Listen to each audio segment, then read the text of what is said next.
আসসালামু আলাইকুম। দেখেন, সংস্কার বলেন আর ঐকমত্য কমিশনের সঙ্গে যে অমত আছে সব বিষয়ে কিন্তু বিএনপির সঙ্গে বেশি অমত, এবং বিএনপির যে পার্সেন্ট হার, মানে বিএনপির পক্ষে, সেটা কিন্তু অনেকটাই কম। তারপরেও বলেন, জামাত বলেন, এনসিপি বলেন, ওদের চেয়ে কিন্তু বিএনপির রাজনৈতিক কৌশলটা অনেক ক্ষেত্রে এগিয়ে রয়েছে।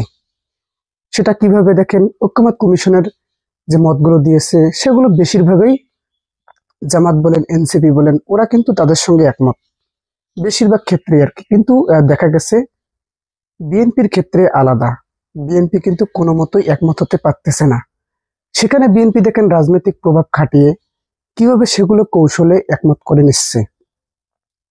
দেখেন, যে ঐকমত্য কমিশন প্রস্তাব করেছিল 2বারের বেশি কেউ প্রধানমন্ত্রী হতে পারবে না তার জীবন দশায়। কিন্তু সেখানে দেখেন বিএনপি রাজনৈতিক কৌশল খাটিয়ে 3বার, এ পর্যন্ত 3বার ঐকমত্য কমিশনের সঙ্গে পরপর দফায় দফায় বৈঠক করলেন, এবং এভাবে বৈঠক করে কিন্তু তারা ঐকমত্য কমিশনকে চাপে ফেলে হলেও এই মতটা থেকে তাদেরকে সরিয়ে দেবে। এখন বিএনপি প্রস্তাব করতেছে পরপর 2বার হয়, একবার বিরতি দিয়ে আবার হবে, এরকম এটা বিএনপির প্রস্তাব।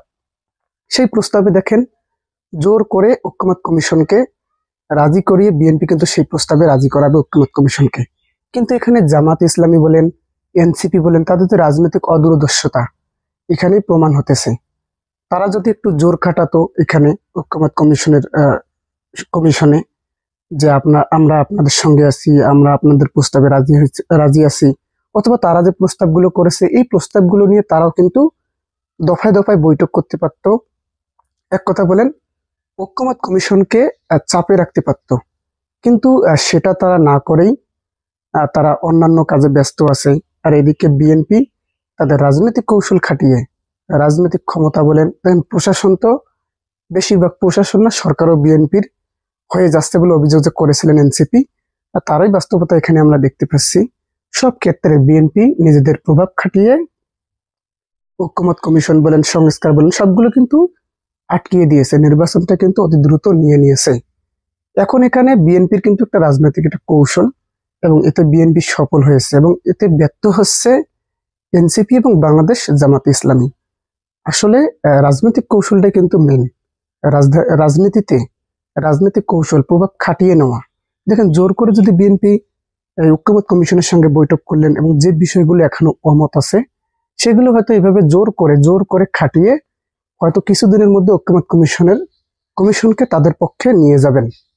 এবং এখানে বিএনপির একটা প্লাস পয়েন্ট আছে, তারা পরপর 2বার প্রধানমন্ত্রী হওয়ার পর একবার বিরতি দিয়ে আবার 2বার হবে এরকম কৌশল করেছে। সে যখন তারা বিরতি দিবে তখন কিন্তু, যদি তারেক রহমান তাদের ক্ষমতায় যদি যায় বিএনপি, তখন তারা আর কি, ওই যে সময় তারা বিরতি দিবে একবার, তখন রাষ্ট্রপতি পদে কিন্তু তারেক রহমান থাকবে। এরকম একটা কৌশল নিয়ে কিন্তু বিএনপি মাঠে নেমেছে। তো এখানে আসলে কিন্তু বিএনপি, জামাত, এনসিপিসি অনেকটা সফল আর কি। এই রাজনৈতিক কৌশলে এখানে অনেকটাই সফল।